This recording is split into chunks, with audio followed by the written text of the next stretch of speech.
죽어가는 엄마가 남긴 새가 되어 지켜볼게 한마디 약속. 그 약속을 붙들고 평생을 산에 올라 엄마를 부른 한 아이의 눈물 겨운 이야기입니다. 평생을 하늘만 바라보던 그 아이가 마침내 엄마의 약속에 담긴 충격적인 비밀을 알게 되는 기적 같은 인연에 대한 이야기입니다. 늦가을의 햇살은 힘이 없었습니다. 병원의 하얀 창을 겨우 통과한 빗줄기는 방 안의 소독약 냄새와 뒤엉켜 바닥에 옅은 무늬를 그렸습니다. 공기는 차가웠고 그 차가운 공기 속에는 낡은 기계가 일정한 간격으로 내뱉는 삐 하는 소리만이 가득했습니다. 그 소리 사이로 여인의 가늘고 거친 숨소리가 힘겹게 이어지고 있었습니다. 5살 배기 아이 민준이는 그 소리가 아주 싫었습니다. 민준이는 딱딱한 플라스틱 의자 끝에 겨우 걸터 앉아 자신의 낡은 운동화 코를 내려다보고 있었습니다. 운동화는 흙투성이었습니다. 어제 친구들과 뛰어놀다 넘어져 묻은 흙이었습니다.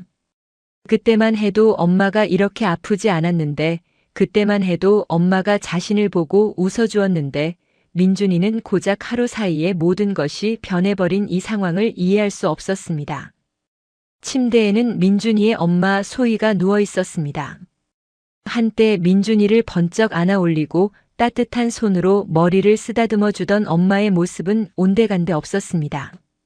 소희의 얼굴은 병실의 하얀 시트보다 더 창백했고 굵은 땀방울이 마른 이마에 송골송골 맺혀 있었습니다.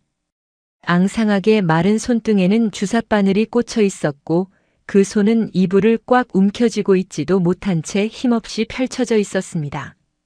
민준이는 배가 고팠지만 배고프다고 말할 수 없었습니다. 민준이는 졸렸지만 졸리다고 투정을 부릴 수도 없었습니다.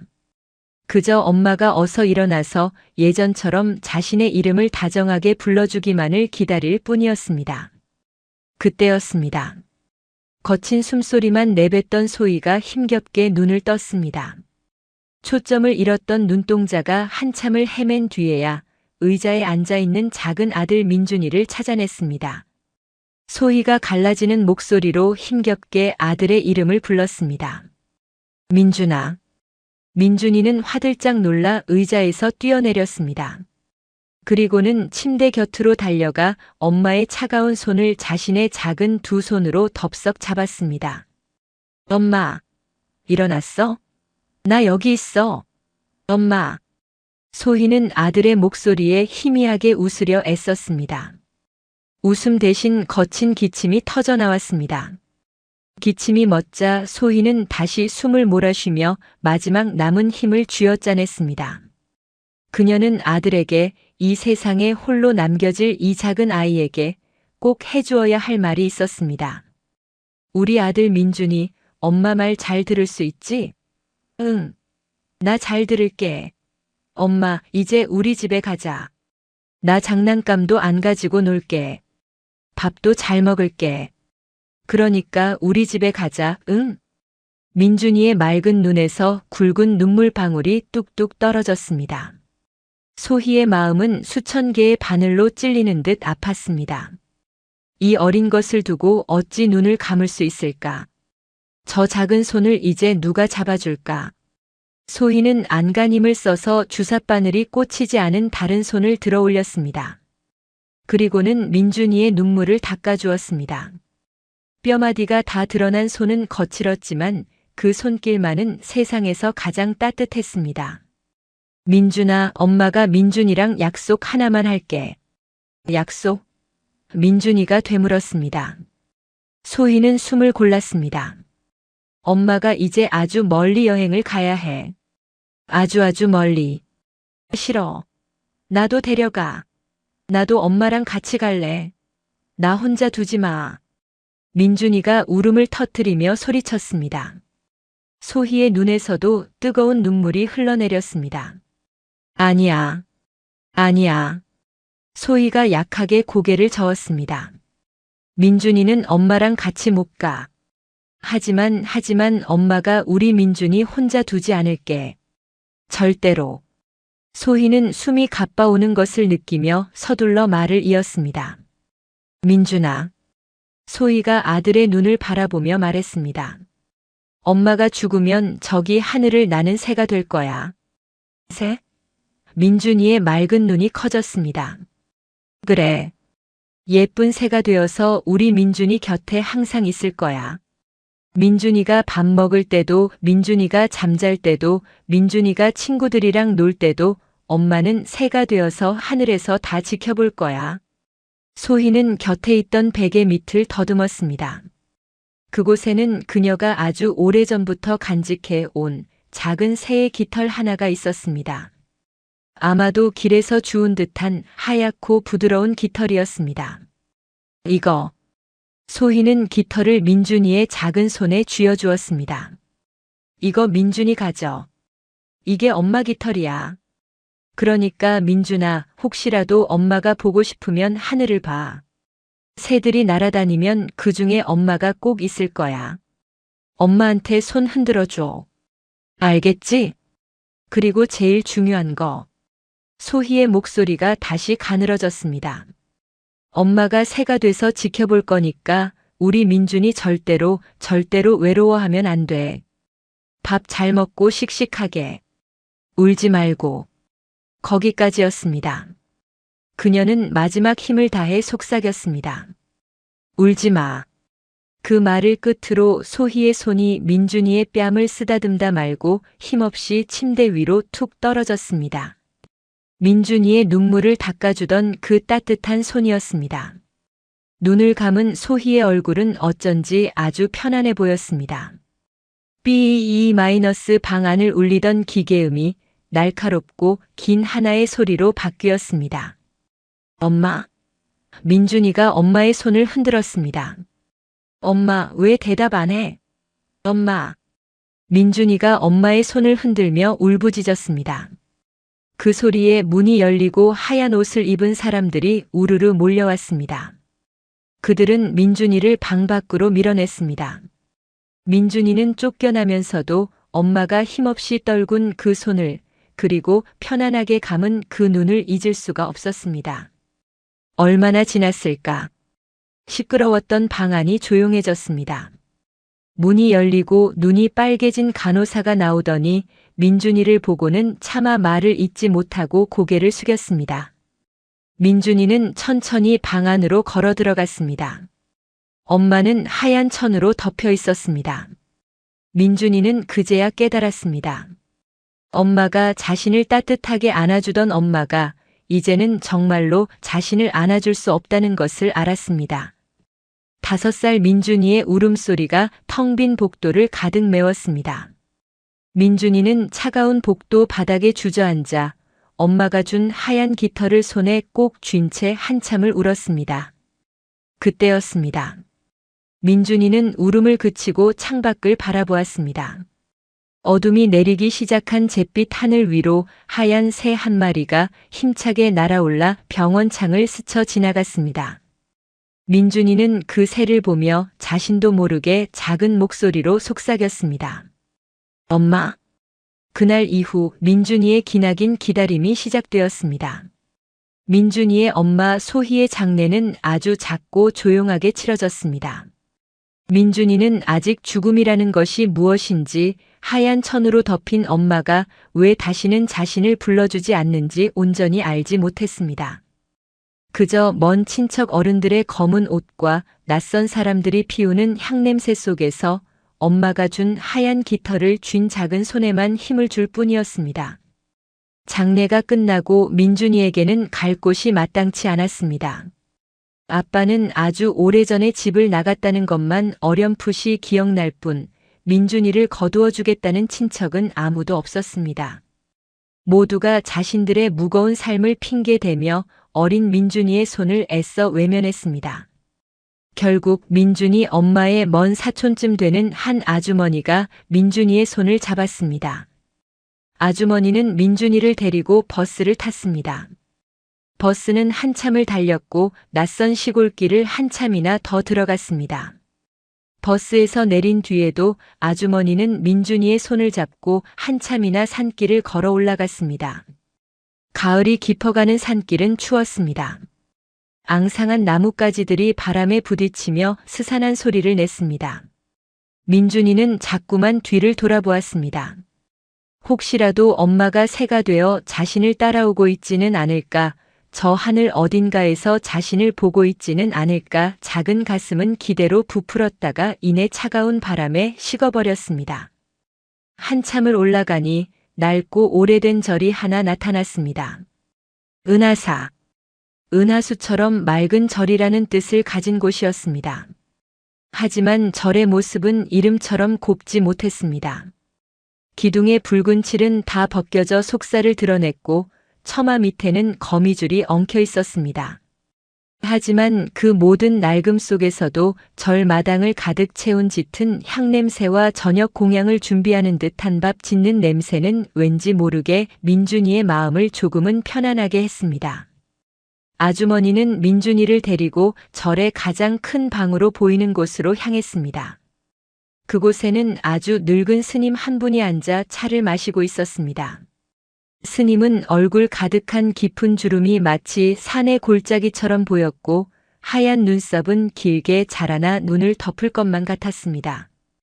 해월 노스님이었습니다. 아주머니는 해월 노스님 앞에 엎드려 울며 사정을 이야기했습니다. 어미는 죽고 아비는 없으며 거두어줄 친척 하나 없는 이 가여운 아이를 부디 부처님 자비에 맡겨달라고 애원했습니다. 민준이는 그저 어른들의 대화를 멍하니 바라보며 하얀 깃털을 쥔 손만 꼼지락거렸습니다. 해월 노스님은 한참 동안 아무 말 없이 민준이를 내려다보았습니다.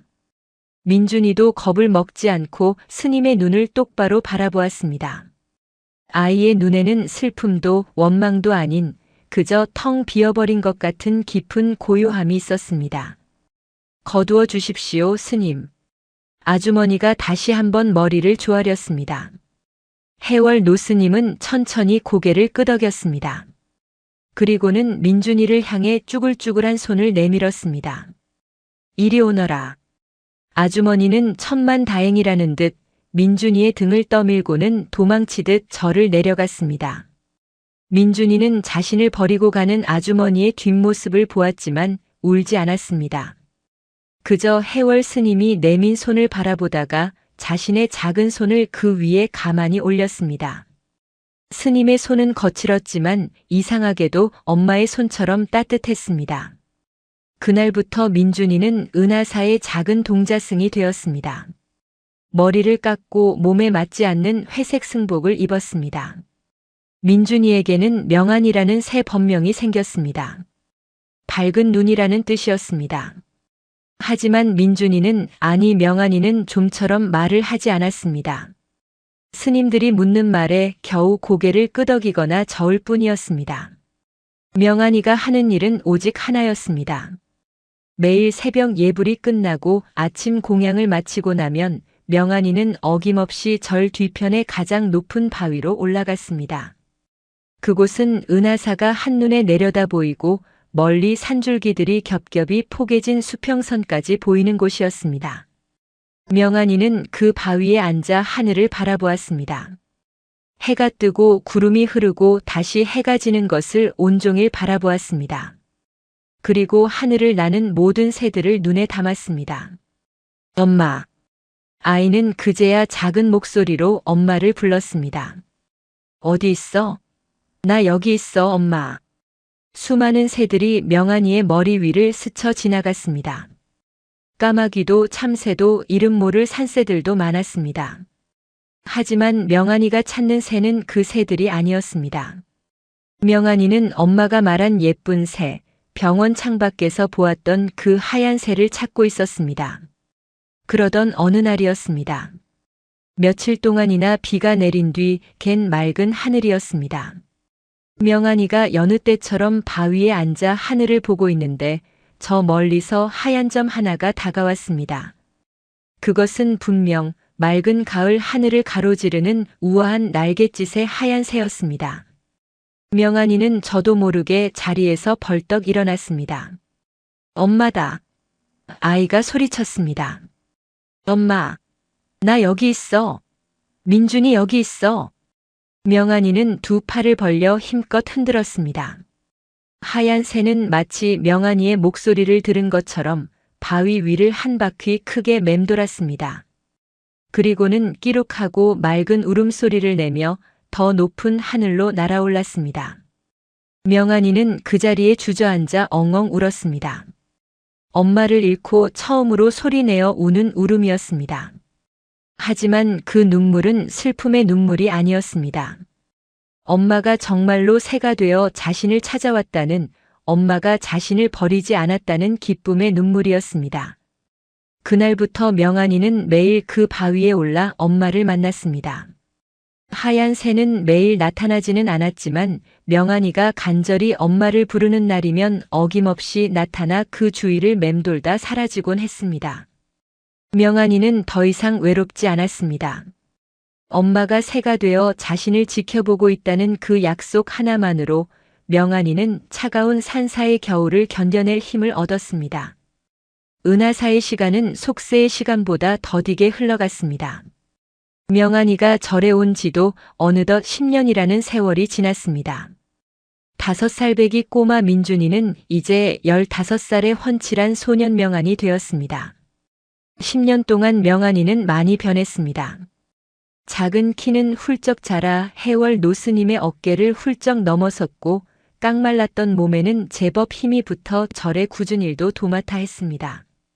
새벽에 일어나 맑은 물을 길어오고 커다란 도끼로 장작을 패고 넓은 법당 마루를 훔치는 일은 이제 모두 명안의 몫이었습니다.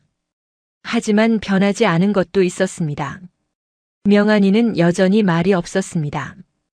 다른 스님들과 섞여 웃고 떠드는 법이 없었고 그저 묵묵히 자신의 일만 했습니다. 그리고 또 하나 매일 절 뒤편 바위에 오르는 명안이의 습관은 10년이 지나도 변하지 않았습니다. 봄이면 진달래가 흐드러지게 핀 산길을, 여름이면 땀을 뻘뻘 흘리며 무성한 숲길을, 가을이면 낙엽이 카페처럼 깔린 길을, 그리고 겨울이면 무릎까지 빠지는 눈길을 헤치고 명안이는 그 바위로 향했습니다. 이제 그 바위는 명안이에게 단순한 바위가 아니었습니다. 그곳은 엄마를 만나는 유일한 장소이자 세상에서 가장 편안한 안식처였습니다. 명안이는 그곳에서 하늘을 나는 하얀 새에게 말을 걸었습니다. 엄마, 나 오늘 해월 스님께 글 배웠어. 내 이름도 쓸 줄 알아. 엄마, 오늘 공양간 보살님이 곶감을 줬는데 너무 달아서 엄마 생각났어. 엄마, 겨울이 너무 추워. 스님들 몰래 울었는데 엄마는 봤어? 하얀 새는 명안이의 유일한 친구이자 유일한 가족이었습니다. 그 새가 나타나는 날이면 명안이는 하루 종일 기분이 좋았고 며칠이라도 새가 보이지 않는 날이면 명안이는 일손을 놓칠 만큼 불안해했습니다. 해월 노스님은 그런 명안이를 그저 묵묵히 지켜볼 뿐이었습니다. 노스님은 명안이가 왜 그토록 하늘을 그리고 하얀 새를 올려다보는지 알고 있었습니다. 10년 전 민준이가 처음 절에 온 날 아주머니가 돌아간 뒤 해월 스님은 아이에게 물었었습니다. 내게 가장 소중한 것이 무엇이더냐? 5살 민준이는 아무 말 없이 손에 꼭 쥐고 있던 하얀 깃털을 펼쳐 보였습니다. 엄마가 새가 됐어. 나 지켜본다고 했어. 그 한마디에 해월 노스님은 이 아이가 평생 짊어지고 가야 할 그리움의 무게를 직감했습니다. 해월 노스님은 명안이에게 불경을 가르치고 수행의 길을 가르쳤지만 단 한 번도 엄마는 새가 아니다라고 말하지 않았습니다. 그 믿음이 이 아이를 살게 하는 유일한 힘이라는 것을 알았기 때문입니다. 어느 해 유난히 혹독한 겨울이었습니다. 산 전체가 얼어붙었고 먹이를 구하지 못한 짐승들이 절 근처까지 내려왔습니다. 명안이는 그날도 어김없이 바위에 올랐습니다. 두꺼운 손바지에도 불구하고 살을 애는 듯한 추위가 파고들었습니다. 그날따라 하얀 새는 보이지 않았습니다. 명안이는 해가 질 때까지 바위 위에서 꼼짝도 하지 않았습니다. 엄마, 나 추워. 너무 추워. 어디 있어? 명안이는 꽁꽁 언 손에 입김을 불며 엄마가 줬던 하얀 깃털을 품속에서 꺼내보았습니다. 10년의 세월 동안 깃털은 조금 누렇게 변했지만 여전히 부드러웠습니다. 그때였습니다. 굶주린 늑대 한 마리가 눈밭을 헤치고 명안이에게 다가오고 있었습니다. 너무나 조용히 접근했기에 명안이는 늑대가 바로 등 뒤까지 다가온 것을 알아채지 못했습니다. 늑대가 명안이를 향해 몸을 날리려는 순간 끼악! 하늘을 찢는 듯한 날카로운 소리가 울려 퍼졌습니다. 그토록 기다리던 하얀 새였습니다. 하얀 새는 쏜살같이 하강하며 늑대의 눈을 향해 날카로운 부리를 겨누었습니다. 갑작스러운 공격에 놀란 늑대는 비명을 지르며 나뒹굴었고 그 사이 명안이는 정신을 차리고 소리를 질렀습니다. 해월 노스님과 다른 스님들이 횃불을 들고 달려오는 소리에 늑대는 결국 숲속으로 도망쳤습니다. 명안이는 다리가 풀려 그 자리에 주저앉았습니다. 하얀 새는 명안이의 머리 위를 한 바퀴 돌더니 마치 괜찮니? 라고 묻는 것처럼 맑은 소리를 내고는 다시 하늘로 날아갔습니다. 명안이는 눈밭에 엎드려 뜨거운 눈물을 흘렸습니다. 고마워, 엄마. 나 구해줘서 고마워. 그날 밤 해월 노스님은 늦게까지 잠들지 못하는 명안이의 방을 찾았습니다.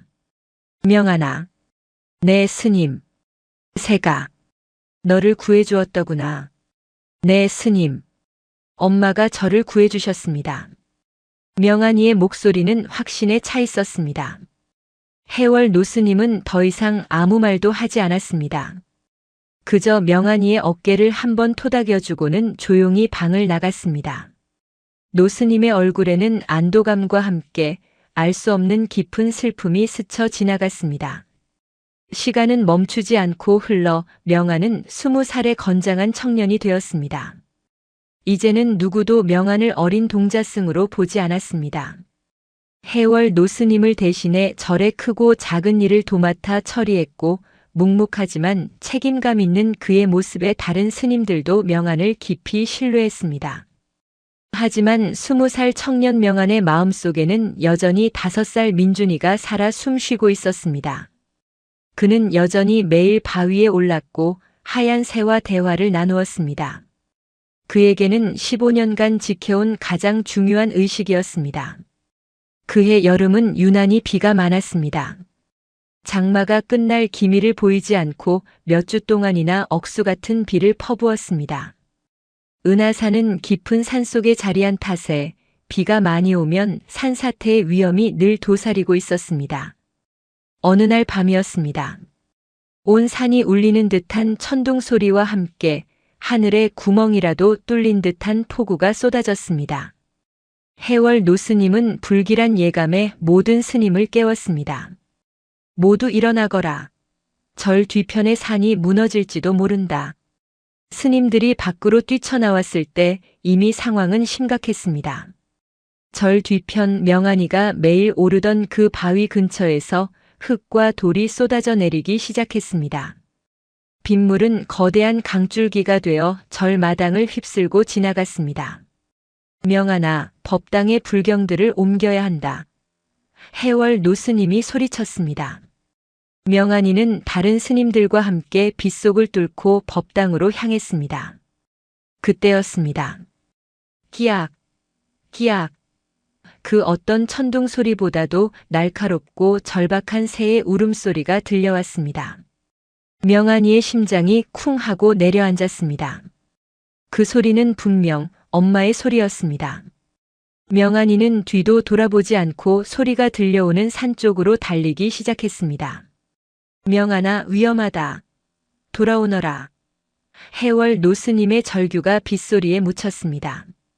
명안이가 산을 오르자 끔찍한 광경이 눈에 들어왔습니다. 명안이가 매일 앉던 그 거대한 바위가 쏟아지는 빗물과 토사를 이기지 못하고 반쯤 무너져 내리고 있었습니다. 그리고 그 무너진 바위 틈, 부러진 나뭇가지 사이에 하얀 새가 갇혀 있었습니다. 하얀 새는 한쪽 날개가 부러진 듯 피를 흘리고 있었고 쏟아지는 흙더미에 묻히기 직전이었습니다. 엄마! 명안이는 이성을 잃었습니다. 그는 미끄러운 흙더미를 기어올라 새에게 다가갔습니다. 명안이가 새를 덮고 있던 나뭇가지를 치우려는 순간 발밑의 땅이 통째로 흔들렸습니다. 거대한 산사태가 시작된 것이었습니다. 안 돼! 명안이는 하얀 새를 품에 꼭 껴안았습니다. 그리고 쏟아지는 흙과 돌, 거대한 나무 뿌리들과 함께 벼랑 아래로 굴러떨어지기 시작했습니다. 명안이의 머릿속은 하얗게 변했습니다. 이렇게 엄마와 함께 가는구나 하는 생각이 스쳐 지나갔습니다. 그때였습니다. 품속에서 무언가 툭 하고 떨어져 나가는 느낌이 들었습니다. 명안이가 15년간 목숨처럼 간직했던 엄마의 하얀 깃털이었습니다. 품속 작은 주머니에 넣어두었던 깃털이 거친 굴림의 밖으로 빠져나와 흙탕물 속으로 순식간에 사라져버렸습니다. 안 돼! 내 깃털! 엄마! 명안이는 사라진 깃털을 잡으려고 허공에 손을 뻗었습니다. 바로 그 순간이었습니다. 명안이가 깃털을 잡으려고 몸을 비트는 바람에 그를 덮치려던 거대한 바위 하나가 명안이의 머리를 아슬아슬하게 스쳐 지나갔습니다. 만약 깃털을 잡으려 하지 않았다면 명안이는 그 바위에 머리를 부딪혀 즉사했을지도 모를 순간이었습니다.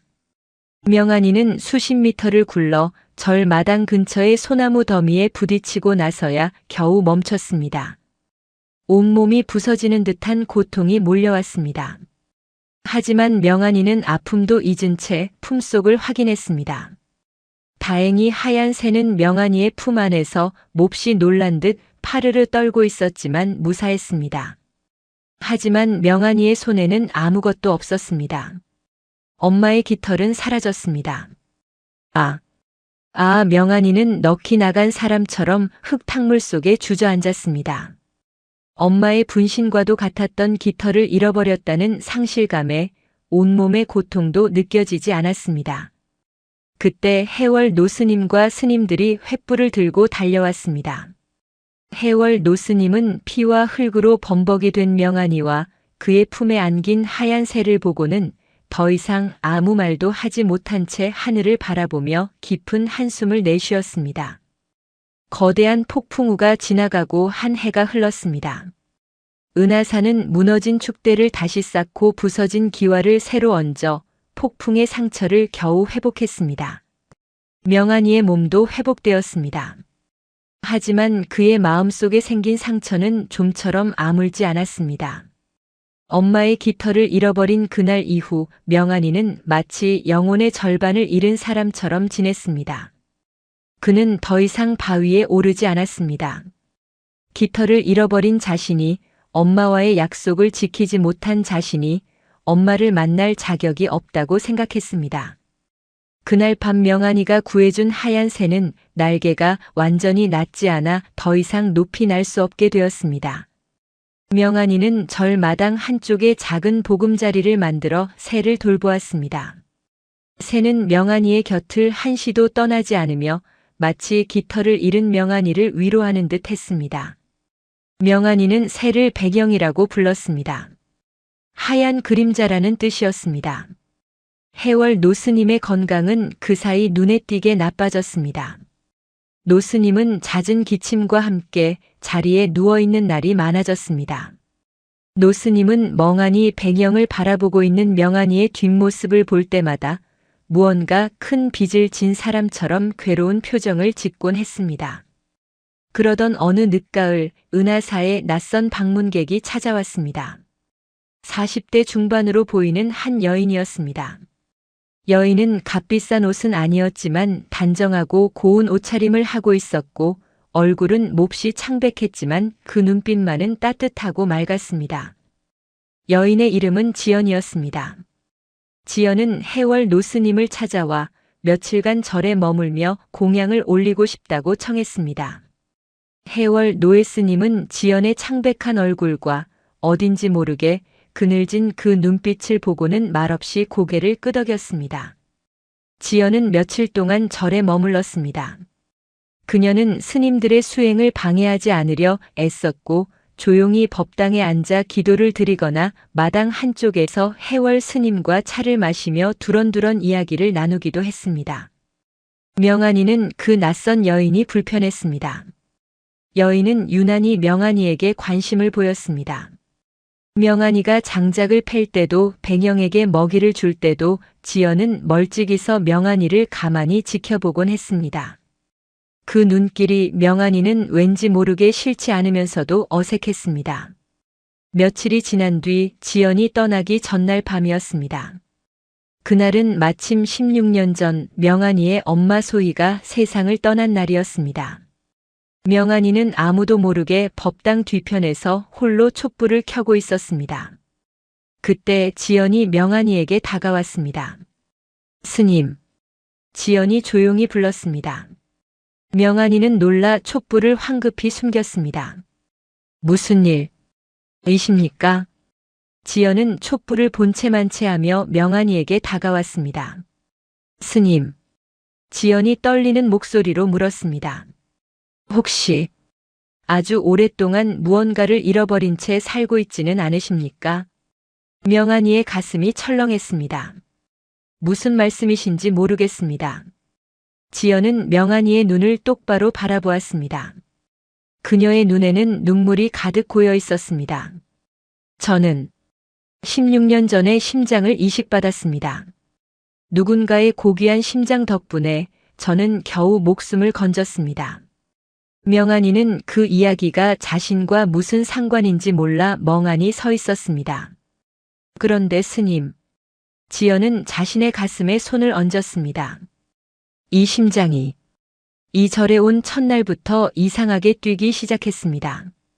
그리고 스님을 볼 때마다 마치 제 아들을 보는 것처럼 가슴이 아프고 저릿합니다. 보살님. 명안이가 당황하여 뒷걸음질 쳤습니다. 그때 지연이 품속에서 작은 비단 주머니를 하나 꺼냈습니다. 작년 이맘때였습니다. 폭풍우가 지나간 뒤 이 산 아랫마을을 지나다가 우연히 냇가에 걸린 나뭇가지에서 이것을 발견했습니다. 지연이 주머니를 열어 그 안에 물건을 꺼냈습니다. 그것은 흙탕물에 젖었다가 마른 흔적이 역력한 하지만 분명히 하얀색이었던 낡고 오래된 새의 깃털이었습니다. 명안이는 숨이 멎는 듯 했습니다. 그것은 자신이 잃어버렸던 엄마의 깃털이었습니다. 어떻게 그것을? 명안이가 깃털을 향해 떨리는 손을 뻗는 순간 해월 노스님의 마른 기침 소리가 어둠 속에서 들려왔습니다. 두 분 잠시 제 방으로 오시겠습니까? 해월 노스님은 모든 것을 알고 있다는 듯 깊은 눈으로 명안이와 지연을 바라보고 있었습니다. 해월 노스님의 방은 유난히 어둡고 고요했습니다. 방 안에는 스님이 평생을 읽어 달아버린 불경의 묵은 종이 냄새가 배어 있었습니다. 거기에 옅게 피어오르는 향 냄새와 노스님의 노쇠한 기침 소리를 머금은 씁쓸한 약초 냄새가 뒤엉켜 있었습니다. 낡은 창호지 문틈으로 싸늘한 가을 밤바람이 스며들었습니다. 그 바람이 방 한구석에서 가물거리는 작은 촛불을 위태롭게 흔들었습니다. 명안은 그 촛불의 그림자 아래 자신의 손에 들린 낡은 깃털을 내려다보았습니다. 손이 사시나무 떨리듯 떨렸습니다. 16년 전 엄마가 쥐어준 깃털과 똑같았습니다. 아니, 똑같은 것이 아니었습니다. 그것은 바로 자신이 작년 폭풍우 속에서 잃어버렸던 자신의 목숨과도 같았던 바로 그 깃털이었습니다. 명안이 갈라진 목소리로 물었습니다. 어떻게 이 깃털을 가지고 계신 것입니까? 지연은 명안의 그 처절한 눈빛을 차마 마주 보지 못했습니다. 그녀는 자신의 가슴께를 움켜쥐었습니다. 그녀의 눈에서는 이미 뜨거운 눈물이 방울져 떨어지고 있었습니다. 지연이 힘겹게 입을 열었습니다. 저는 그저 작년 이맘때였습니다. 그녀는 말을 고르며 잠시 숨을 가다듬었습니다. 그 큰 비가 그치고 이 산 아랫마을을 지날 일이 있었습니다. 냇물이 몹시 불어나 있었지요. 그런데 냇가 나뭇가지에 이 깃털이 걸려 있었습니다. 흙탕물에 젖어 엉망이었지만 어쩐지 그냥 지나칠 수가 없었습니다. 저도 모르게 홀린 듯이 냇물에 손을 뻗어 저 깃털을 건졌습니다. 왜 그랬는지 모르겠습니다. 그저 이것을 꼭 간직해야만 할 것 같았습니다. 명아는 넋이 나간 사람처럼 깃털과 지연의 얼굴을 번갈아 바라보았습니다. 그때였습니다. 해월 노스님이 깊고 마른 기침을 몇 번 토해내시더니 힘겹게 몸을 바로 앉았습니다. 노스님의 깊은 눈이 촛불에 일렁였습니다. 모두 앉으시게. 노스님의 목소리는 쇠약했지만 그 안에는 거스를 수 없는 무게가 있었습니다. 명안과 지연은 마치 죄인처럼 노스님 앞에 무릎을 꿇고 앉았습니다. 해월 노스님은 한참 동안 눈을 감고 있었습니다. 마치 수십 년 전의 기억을 더듬는 듯 했습니다. 시간이 되었구나. 내가 지고 있던 이 무거운 짐을 내려놓을 시간이, 부처님께서 마침내 나를 용서하실 시간이 온 모양이다. 노스님은 천천히 눈을 떴습니다. 그리고 명안이를 바라보았습니다. 그 눈빛은 한없이 자애로웠으나 또한 한없이 미안함으로 가득 차 있었습니다. 명안아. 아니, 민준아. 명안이의 어깨가 그 이름에 움찔했습니다. 너는 16년간 내 어미가 저 하늘의 하얀 새가 되었다고 믿고 살아왔지. 스님. 명안이의 목소리가 막혔습니다. 나는 그 모든 것을 알고 있었다. 명안이의 눈이 커졌습니다. 내가 처음 이 절에 오던 날, 내가 내게 보여주었던 그 깃, 그리고 내가 매일같이 저 바위에 올라 하늘을 보며 엄마를 부르짖던 것을 나는 모두 알고 있었다. 그런데 왜 명안이의 목소리가 떨렸습니다. 왜 너에게 진실을 말하지 않았느냐고 묻는 것이냐. 해월 노스님이 고통스러운 표정으로 말을 이었습니다. 그때 너는 5살이었다. 세상에 홀로 버려진 가냘픈 생명이었지. 그 새에 대한 믿음이 아니었다면 너는 그 혹독한 그리움과 외로움을 이겨내지 못했을 것이다. 그 믿음이 너를 살게 하는 유일한 숨구멍이었는데 늙고 못난 이중이 어찌 감히 내게서 그 숨구멍을 빼앗을 수 있었겠느냐. 명안이는 고개를 세차게 저었습니다. 아닙니다. 아닙니다. 거짓말이십니다. 스님, 엄마는 저를 구해주셨습니다.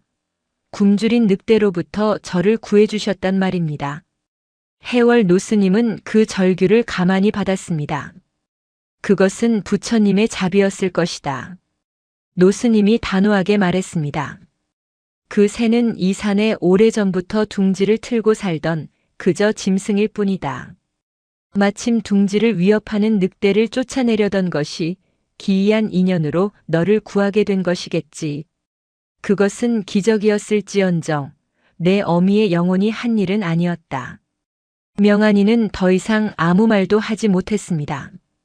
16년간 쌓아올린 자신의 세계가, 자신의 삶의 이유가 한순간에 와르르 무너져 내렸습니다. 촛불이 꺼진 듯 눈앞이 캄캄해졌습니다. 그렇다면 자신의 그 모든 기다림은, 그 모든 눈물은, 그 모든 기도는 다 무엇이었단 말인가? 명안이의 목소리가 촛불처럼 사그라들었습니다. 그럼 제 삶은, 제 모든 시간은 다 거짓이었습니까? 해월 노스님은 눈을 감고 눈물을 흘렸습니다. 믿음은 거짓이 아니었다. 너를 살게 했으니 그것은 가장 거룩한 진실이었다. 다만 내가 너에게 말해주지 못한 또 다른 진실이 있었을 뿐이다. 내 어미가 너에게 남긴 진짜 기적에 대해서 내가 입을 다물고 있었을 뿐이다. 노스님은 고개를 돌려 명안과 마찬가지로 창백하게 질려있는 지연을 바라보았습니다. 이제 그 모든 것을 제자리로 돌려놓을 때가 되었다. 어둠이 내린 방 안에는 세 사람의 무거운 숨소리와 해월 노스님의 마른 기침 소리만이 맴돌았습니다. 명안은 방금 들은 충격적인 진실에 넋이 나간 사람처럼 바닥만 내려다보고 있었습니다. 자신의 삶이 통째로 부정당한 기분이었습니다. 뱃속이 차갑게 뭉치는 것 같았고 손발이 저려왔습니다. 해월 노스님은 지연을 향해 시선을 돌렸습니다. 보살님. 노스님이 힘겹게 불렀습니다. 예, 스님. 지연이 떨리는 목소리로 대답했습니다. 이 절에 오셨을 때, 이 아이를 처음 보았을 때 무엇을 느끼셨습니까? 지연은 자신의 가슴을 감싸 안았습니다. 그곳에서 들려오는 심장의 고동 소리가 이 방 안에 그 누구보다도 크고 격렬하게 울리는 듯 했습니다. 저는 지연은 눈물을 억누르려 애썼지만 목소리는 이미 울음에 젖어 있었습니다. 스님, 저는 이 절에 왜 왔는지도 몰랐습니다. 그저 꿈속에서 누군가 저를 이곳으로 부르는 것만 같았습니다. 그런데 저 청년 스님을 뵌 순간 지연은 명안을 바라보았습니다. 제 심장이 미친 듯이 뛰기 시작했습니다. 마치 오래전에 잃어버렸던 내 자식을 만난 것처럼 가슴이 찢어질 듯이 아프고 동시에 너무나도 기뻐서 저는 제가 어찌 된 것인지 알 수가 없었습니다. 해월 노스님은 조용히 고개를 끄덕였습니다. 그럴 수밖에 없었을 것입니다. 그 심장은 원래 보살님의 것이 아니었으니까요. 예. 지연이 놀라 되물었습니다. 노스님은 명안을 향해 다시 고개를 돌렸습니다. 명안은 여전히 아무런 반응도 보이지 못했습니다. 명안아. 이제부터 내가 하는 말을 잘 듣거라. 이것이 내 어미가 너에게 남긴 진짜 약속이다. 해월 노스님은 16년 전 그날의 기억을 꺼냈습니다. 내 어미 소희는 참으로 착하고 어진 사람이었다.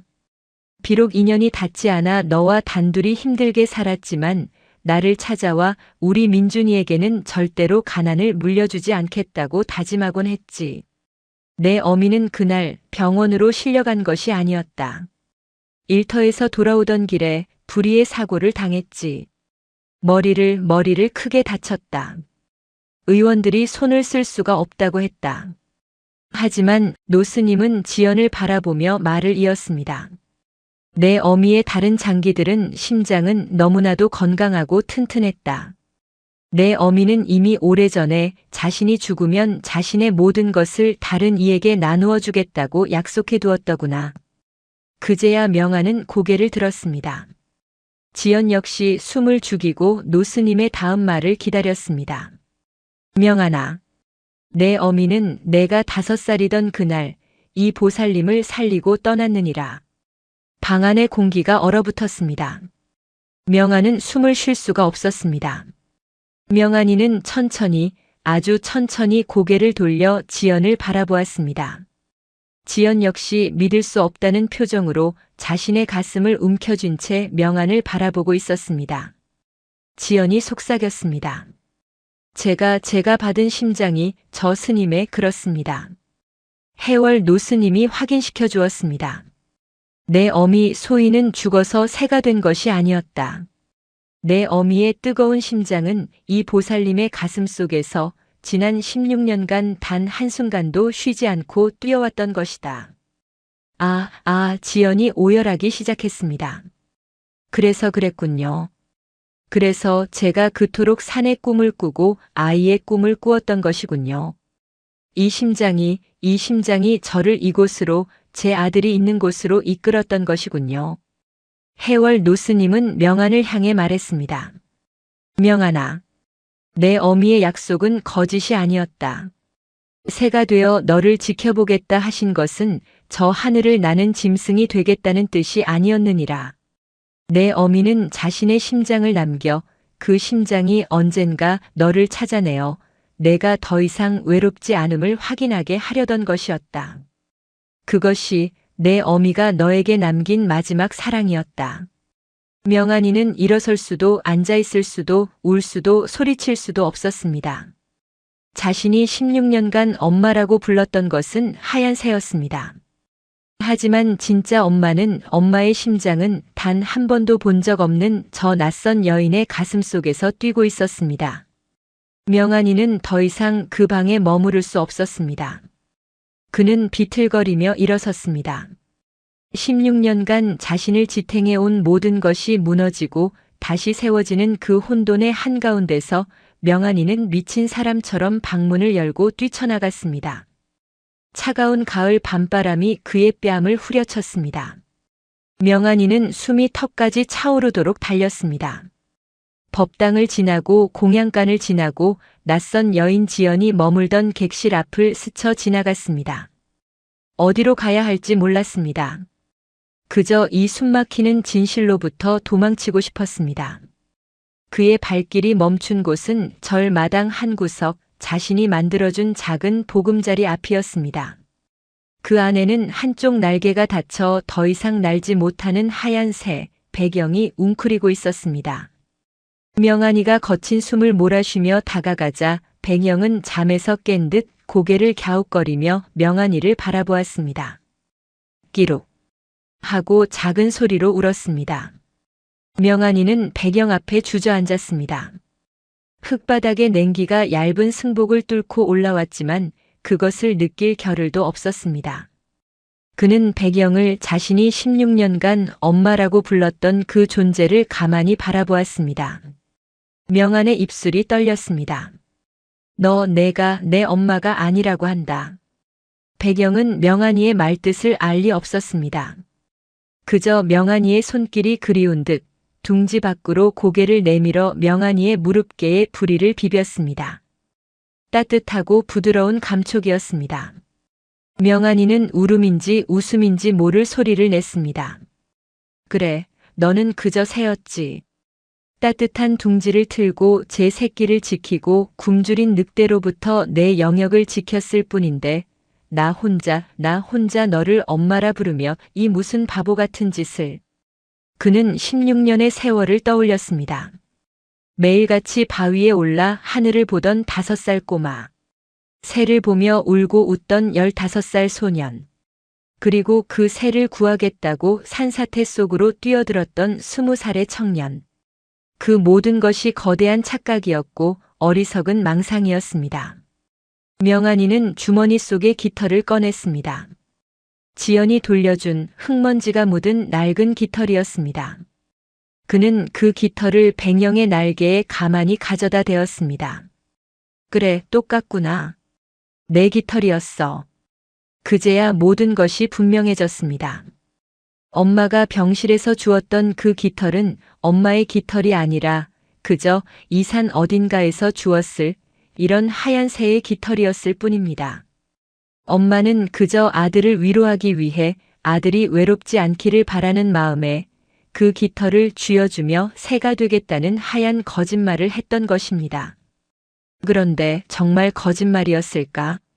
명한이는 백영을 바라보았습니다. 비록 이 새가 엄마는 아니었지만 이 새가 있었기에 자신이 16년을 버틸 수 있었습니다. 이 새를 향한 믿음이 있었기에 자신은 외롭지 않았습니다. 그리고 명한은 자신을 구하려다 다친 이 새를 엄마가 아니라는 것을 알게 된 지금도 여전히 가엾고 소중하게 여기고 있었습니다. 엄마를 향한 마음으로 시작되었지만 이제는 그 자체로 소중한 생명의 연이 맺어진 것이었습니다. 명한이가 백영의 머리를 가만히 쓰다듬고 있을 때였습니다. 조용한 발소리가 들리더니 누군가 명한이의 곁에 멈추어 섰습니다. 지연이었습니다. 그녀는 명한이에게 다가오지도 그렇다고 멀리 떨어져 있지도 않은 애매한 거리에 서서 어쩔 줄 몰라 하고 있었습니다. 저기 지연이 먼저 입을 열었습니다. 추울 텐데. 명한이는 고개를 들지 않았습니다. 가십시오. 저는 혼자 있고 싶습니다. 알아요. 지연은 그 자리를 떠나지 않았습니다. 혼란스러운 거 다 알아요. 나도 그렇습니다. 내 가슴 속에서 뛰고 있는 이 심장이 누구의 것인지도 모르고 그저 감사하게만 생각하며 16년을 살았습니다. 그런데 지연이 천천히 명한의 곁에 쪼그리고 앉았습니다. 그런데 스님. 아니, 그쪽을 볼 때마다 내 심장이 하는 말을 나도 모르겠습니다. 그냥 지켜줘야 한다. 안아줘야 한다. 이 아이는 외로우면 안 된다. 그런 생각만 듭니다. 명안이는 그제야 고개를 들어 지연을 바라보았습니다. 낯선 여인이었습니다. 하지만 저 여인의 가슴 속에 엄마가 있었습니다. 명안이가 아주 오랜만에 그 이름을 입에 올렸습니다. 제 이름은 민준이었습니다. 지연의 눈에 다시 눈물이 고였습니다. 민준이. 예쁜 이름이네요. 차가운 가을밤이 깊어가고 있었습니다. 절 마당에는 귀뚜라미 소리만이 가득했습니다. 명안과 지연은 한참 동안 아무 말 없이 웅크린 배경과 멀리 산 그림자만 바라보았습니다. 16년간의 그리움 그리고 16년간의 낯설. 그 두 가지 감정이 21살 청년과 40대 여인 사이에 무겁게 흘렀습니다. 명안이가 먼저 침묵을 깼습니다. 왜 그 깃털을 간직하셨습니까? 지연은 명안이 돌려준 깃털을 다시 품에서 꺼냈습니다. 아까도 말했지만 나도 모릅니다. 하지만 지연은 지난 날을 회상했습니다. 그 깃털을 발견했을 때 저는 사실 다시 몸이 아주 아팠습니다. 이식받은 심장이 몸에서 잘 맞지 않는다고 의원들이 그랬지요. 매일매일이 고통스러웠습니다. 이러려고 내가 살았나 싶어 모든 것을 포기하고 싶었습니다. 그런데 냇가에서 이 깃털을 주운 날 밤 꿈을 꾸었습니다. 꿈이요? 명안이가 물었습니다. 네. 꿈에서 내가 이절 마당에 서 있었어요. 그리고 어떤 꼬마 아이가 저기 저 바위를 향해 울면서 달려가고 있었어요. 나는 그 아이를 붙잡으려 했지만 몸이 움직이지 않았습니다. 그저 가슴만 찢어질 듯이 아팠습니다. 안 돼, 민준아. 외로워하면 안 돼. 엄마가 지켜보고 있어. 라고 소리치다가 잠에서 깼습니다. 명안이는 숨을 삼켰습니다. 그 꿈을 꾼 뒤로 이상하게도 아픈 것이 조금씩 나아졌습니다. 살아야 한다. 그 꿈 속의 아이를 만나야 한다. 그런 생각뿐이었습니다. 그래서 이 깃털을 내 목숨처럼 간직했습니다. 이게 나를 살렸다고, 이게 나를 그 아이에게 데려다 줄 것이라고 그렇게 믿었습니다. 명안이는 더 이상 참을 수 없었습니다. 뜨거운 눈물이 뺨을 타고 흘러내렸습니다. 엄마는 새가 되지 않았습니다. 엄마는 그 낯선 여인의 꿈에 나타나 깃털을 매개로 아들이 있는 곳을 알려주었습니다. 16년이 걸렸지만 엄마는 기어이 그 약속을 지킨 것이었습니다. 엄마. 명안이의 입에서 터져나온 것은 해월 스님에 대한 원망도 새에 대한 배신감도 아니었습니다. 그저 5살 아이가 되어버린 듯한 서러운 울음이었습니다. 엄마, 나 외로웠어. 나 너무너무 외로웠어. 명안이는 20살 청년의 체면도 스님의 위엄도 모두 잊은 채 흙바닥에 엎드려 어린아이처럼 울기 시작했습니다. 그때였습니다. 지연이, 낯선 그 여인이 명안이의 등을 가만히 쓸어주었습니다. 그리고는 조용히 자신의 품을 열었습니다. 그래, 민준아, 외로웠구나. 내 아들, 아니, 이 심장이 너를 기억한다. 16년간 너를 단 하루도 잊은 적이 없다고 한다. 지연은 명안이를 자신의 품으로 끌어당겼습니다. 명안이는 처음에는 저항하려 했습니다. 하지만 자신을 안아주는 그 품이 너무나도 따뜻해서 너무나도 그리웠던 그 느낌이어서 그만 모든 것을 놓고 지연의 어깨에 얼굴을 묻었습니다. 명안이가 소리내어 울었습니다. 명안이는 지연의 가슴에 귀를 대었습니다. 두근두근두근. 빠르지도 느리지도 않은 아주 힘차고 따뜻한 심장 소리가 귓전을 울렸습니다. 16년 전 엄마의 품에 안겨 잠들 때 듣던 바로 그 소리였습니다. 그래, 민준아, 엄마 여기 있다. 엄마 이제 다시는 너 외롭게 하지 않을게. 지연은 명안이를 안고 함께 울었습니다. 그것은 지연의 눈물이었지만 또한 그 가슴 속에서 뛰고 있는 소희의 눈물이기도 했습니다. 16년의 세월을 뛰어넘어 엄마는 마침내 그토록 지켜보고 싶었던 아들을 품에 안았습니다. 차가운 가을밤 은하사 마당에서는 두 사람의 울음소리가 그리고 하나의 심장 소리가 오랫동안 이어졌습니다. 해월 노스님은 방 안에서 그 광경을 창호지 문 너머로 희미하게 바라보며 마침내 편안한 미소를 짓고 조용히 눈을 감았습니다. 제10장 새로운 하늘. 며칠 뒤 해월 노스님의 장례가 치러졌습니다. 스님은 아주 편안한 얼굴로 잠자리에 든 채 다시는 일어나지 못했습니다. 16년간 짊어졌던 무거운 마음의 빚을 모두 내려놓고 부처님의 품으로 돌아간 것이었습니다. 장례는 조용했지만 슬픔보다는 평온함이 가득했습니다. 명안이는 해월 노스님의 영정 앞에서 자신을 키워준 아버지에게 하듯 깊은 절을 올렸습니다. 장례가 끝나고 명안과 지연은 절 뒤편 그 바위에 함께 올랐습니다. 명안이 1년 만에 다시 오르는 길이었습니다. 명안의 한 손에는 지연이, 다른 한 손에는 그동안 정성껏 돌보아 날개가 거의 다 나은 배경이 들려 있었습니다. 바위에 오르자 예전과 똑같은 하늘이 펼쳐졌습니다. 드높고 푸른 가을 하늘이었습니다. 명안은 그 하늘을 바라보았습니다. 하지만 예전처럼 그 하늘에서 하얀 새 한 마리만을 애타게 찾지 않았습니다. 그는 하늘 전체를 바라보았습니다. 하늘을 나는 수많은 새들을, 그 사이를 흐르는 구름을, 그리고 그 모든 것을 비추는 따뜻한 햇살을 바라보았습니다. 명안이가 지연을 보며 말했습니다. 엄마는 새가 아니었지만 엄마는 어디에나 계셨네요. 저 하늘에도 저 구름에도 그리고 여기 내 앞에도. 지연이 명안의 손을 따뜻하게 잡아주었습니다. 앞으로 어쩔 생각이니 민준아. 명안이는 잠시 생각에 잠겼습니다. 그는 해월 노스님의 뒤를 이어 이곳 은하사를 지켜야 할 스님이었습니다. 하지만 동시에 16년 만에 만난 어머니의 아들이기도 했습니다. 제 이름은 명안입니다. 명안이가 맑게 웃었습니다. 해월 스님께서 지어주신 이름입니다. 밝은 눈이라는 뜻이지요.